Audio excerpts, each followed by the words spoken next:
Hello, everyone, and welcome back to Beauty Y'all, a beauty podcast where we talk about skincare, makeup, and everything in between. I'm Sarah, your beauty host and licensed esthetician. Skincare. It can feel like a black hole. So many products, so many opinions, and way too many influencers yelling at you about what you have to buy. If you're just starting out or feeling overwhelmed, I want to simplify this for you. Today, I'm sharing the 5 skincare products you actually need to get started. Not 10 steps, not an hour-long routine, just the essentials that will help you take care of your skin in a sustainable way. Whether you're in your 20s, 30s, 50s, whether you're dealing with acne, dryness, or just trying to figure out what the heck a toner even does, this episode is for you. Let's build your skincare starter pack. Okay, these are your 5 must-haves. Number 1, a cleanser. You are cleansing AM and PM. Cleansing is your starting point. Think of it like brushing your teeth. This is a non-negotiable. Your skin can't heal or improve if it's layered in grime or leftover makeup. Morning cleansing preps your skin for the day, and night cleansing gets rid of your sunscreen, makeup, sweat, environmental gunk. There are 2 steps to the cleaning process. You have your first cleanser, which is your oil-based cleanser. Using just a little bit, that's what's going to kind of take off any of your environmental debris. Even if you're someone who doesn't wear makeup, oil cleansing is important because it's like sweeping the floor before you mop it. If you just kind of go in with a mop, you're just wiping around all the stuff and you're not getting all your benefits, which I know we've talked about in earlier episodes. But even if you don't wear makeup, there are so many other environmental things that are sticking to the skin. The AC in your car. If you have ever looked at the underside of a microwave when you're cooking, like all that is sticking to your skin. So that first cleanser, your oil-based cleanser, is getting that all out of the way. Your second cleanser is kind of your treatment cleanser. So if you have dry or sensitive skin, you can look for a cream or a milk cleanser, something that's hydrating and non-stripping. If you have oily or acne-prone skin, go for a gel or a foaming formula with ingredients like salicylic acid. If you are cleansing properly twice a day, you are already doing a huge favor for your skin barrier. Number 2, a moisturizer. I don't care how oily you are. Everyone needs a moisturizer. Your skin wants to stay balanced, and a good moisturizer is going to support that. Skipping it can actually lead to more oil production, breakouts, irritation. So, especially if you're using a cleanser with something like salicylic acid in it, which is a drying agent, your skin is going to react to that, which is normal. So they're going to think, okay, I need to make more oil because this is feeling a little bit dry.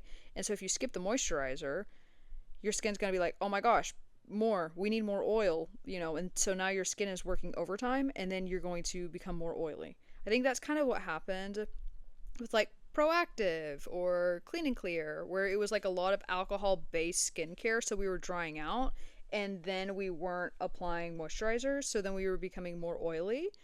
So be mindful of that. Things to look for: lightweight gel creams if you're oily, and then richer creams with ceramides or peptides if you're dry or sensitive. A good moisturizer keeps your skin barrier happy, which keeps your skin calm, smooth, and less reactive. Number 3, SPF. AM only, but be sure you're doing it every AM. Sunscreen is the most important anti-aging product you can own. If you're investing in serums and facial treatments, but you're skipping your SPF, it's almost like you're throwing some of that money away. I say that because nothing can help repair your skin if you're continually damaging it, and scientific research is showing that the UVA and UVB rays that are coming through from the sun is the fastest way to kind of kill off those skin cells. So what you're looking for is you're looking for a broad spectrum SPF 30 or higher. And there's different kind of sunscreens you can have. There's a mineral, there's chemical sunscreens. It all just kind of depends on your skin and your preference. Try both and see what feels best. But just be sure you're wearing it daily. So even when it's cloudy, even when you're inside with windows, your skin is going to thank you. A little tip I like to do is I like to take baby bottles of sunscreen, like sample sizes, and I'll just kind of keep them around. Like I'll keep one in my car, I'll keep one in my purse, kind of like your chapstick. You know, you have like chapsticks everywhere, and every time you see it, just reapply. Number 4, an exfoliant. Using this 1 to 2 times per week is something that can really bump up your skincare routine, but only if you use it correctly. So exfoliation is when you're removing the dead skin cells, and this is going to help your other products absorb better. It can help with breakouts, it can help with dullness, uneven texture, but be careful about not overdoing it, because if you do, you might end up with irritation, redness, skin barrier sensitivity. So 1 to 2 times per week is great. There are 2 forms of exfoliants. You have a physical exfoliant, which is like a scrub, and then you have a chemical exfoliant, which is literally like a controlled chemical reaction. So an example of this would be a physical exfoliant is like Dermalogica's micro exfoliant. I know Good Molecules has a pineapple one. The one I'm using with Circadia is the enzyme masks. Ingredients you can look out for chemical exfoliants is AHAs like lactic or glycolic acid for dryness or dullness, or BHAs like salicylic acid for acne and oiliness. Don't scrub your face raw. Start slow with your exfoliants just to make sure. There was a time when The Ordinary had their red, I think it was AHA and BHA chemical peel, and people were not using correct instructions and they were leaving it on their face for 20 minutes. With chemical peels like that, you should only be leaving it on for a few minutes, and boy howdy, we were all ruining our skin barriers for the sake of exfoliation. Don't do that. Follow manufacturer instructions, and exfoliating 1 to 2 times per week is great. And number 5, our final treatment is a targeted treatment.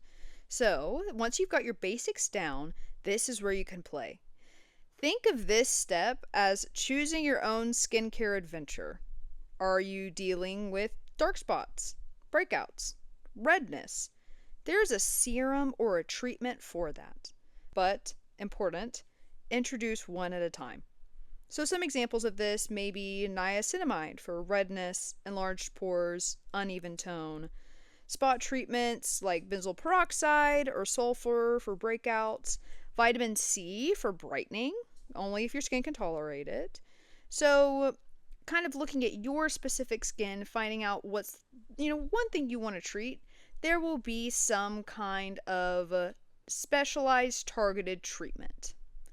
Don't try to fix everything at once. Just be sure you're starting with the basics. Once your skin feels balanced, then you can add in treatments. Watch how your skin responds. Your skin is always giving feedback. If it's feeling tight, itchy, overly irritated, something's off. Consistency over intensity. A simple routine that you stick with is going to outperform a complicated one you only follow once a week. With skincare, it's kind of like going to a personal trainer. If I went to a personal trainer and was like, "Hi, I would like a 6-pack of abs," and the personal trainer would be like, "Perfect, what are you willing to do? What does your schedule look like? What does this look like?" And I were to say, "Well, I only want to work out 1 to 2 times per week, and I'm not very consistent with things, and I don't want to eat super well, and I, want to use expired products and things like that." Realistically, I'm probably not going to get that 6-pack of abs by the end of the month. Skincare is the same thing. Consistency with the products that work for you is going to give you the best results. Skin takes time to show results. Most products need at least 4 to 6 weeks of consistent use over time. And it's so annoying because you want it now. You want the pimple gone now, and the epidermis, unfortunately, just doesn't work like that. But when you find what works for you and you stay consistent with it, your future self will thank you. Because skincare is one of the kindest ways we can check in with ourselves. It's more about looking good, it's about caring for yourself, showing up for your future self, and making time in your day that's just for you. So, whether you're buying your first cleanser or finally adding SPF into the mix, I hope that this episode helps you feel a little more confident the next time you open that bathroom cabinet. And that's it for this episode of Beauty Y'all. Thank you for tuning in. Be kind to yourself and even kinder to your skin. See you next time.